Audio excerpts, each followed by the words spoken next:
احتيادي تم تروح تخطب شدز، لو عماتك لو خالاتك امك، الجناين اكيد يرحن لي بكل عزل الطامات، هو اختك.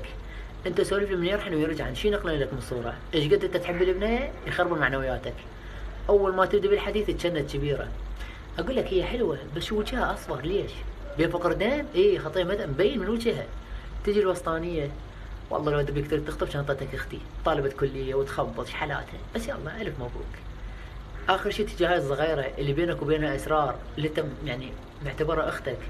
اقول لك هي حلوة بس ترى مو احلى من عندي، اي من هسه اقول لك. تجي اختك، والله هي حلوة بس شو سيقانها ضعاف ليش؟